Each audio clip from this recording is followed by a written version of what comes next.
নমস্কার বন্ধুরা, নতুন একটা ভিডিওতে সবাইকে স্বাগত। আজ শেয়ার করব সম্পূর্ণ ঘরোয়া নিরামিষ একটা তরকারি রেসিপি, যেটা তোমরা সকালের জলখাবারের জন্যও বানাতে পারো, আবার ডিনারেতেও বানাতে পারো। রুটি, লুচি, পরোটা সবার সাথে বেশ ভালো লাগে।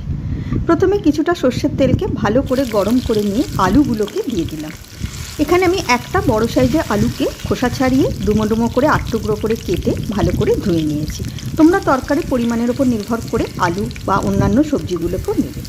একটু লালচে করে ভাজা হয়ে গেলে তেলটাকে ছেঁকে আলুটাকে তুলে নিলাম। এবারে ওই তেলেতেই ফোড়নের জন্য দিলাম 1/2 টিস্পুন মতন 5 ফোড়ন, 2টো শুকনো লঙ্কাকে ফাটিয়ে দিয়ে দিলাম। সুন্দর গন্ধ বেরোনো পর্যন্ত ফোড়নটাকে একটু নাড়াচাড়া করে নিয়ে দিয়ে দিলাম 1 পিঞ্চ মতন হিং। হিংয়ের সঙ্গে দিলাম কিছুটা গ্রেট করা আদা, 1/2 ইঞ্চি মতো আদাকে গ্রেট করে নিয়েছি। তোমরা তরকারির পরিমাণের উপর নির্ভর করে দেবে।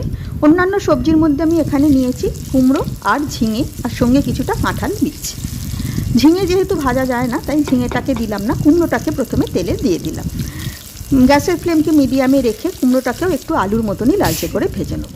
গাটা একটু লালচে হয়ে যেতে এবারে দিয়ে দিলাম ঝিঙে আর কাঁঠালের বীজটা। কাঁঠালের বীজ যেহেতু সিজনাল একটা জিনিস, সবসময় এটা অ্যাভেলেবেল নয়। অন্যান্য সময় যখন এটা পাওয়া যাবে না, তখন কাঁঠালের বীজের জায়গায় তোমরা ছোটো ছোলাও ব্যবহার করতে পারো। সব কিছুকেই আরও মিনিট খানেক মতন ভেজে নিলাম। একটু ভেজে সবজিগুলোকে রান্না করলে সবজির কাঁচা গন্ধটাও যেমন কেটে যায়, আর তরকারির স্বাদটাও অনেকটাই ভালো হয়।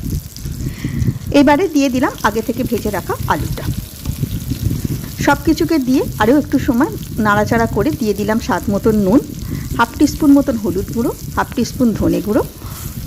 এই সময় চাইলে তোমরা লঙ্কা গুঁড়ো দিতে পারো। আমি যেহেতু শুকনো লঙ্কা ফোড়নেতে দিয়েছি, তাই আর লঙ্কা গুঁড়ো দিলাম না।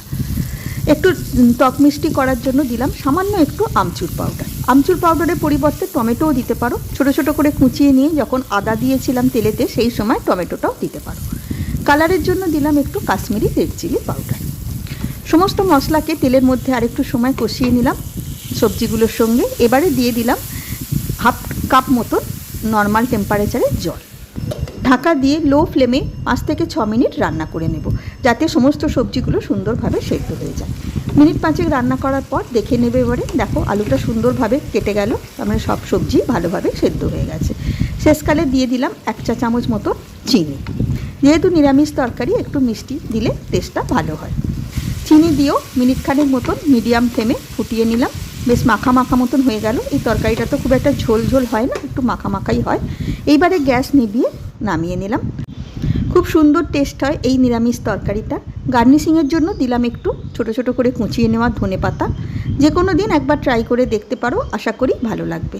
নতুন বন্ধু হয়ে থাকলে সাবস্ক্রাইব করবার অনুরোধ রইল। ধন্যবাদ।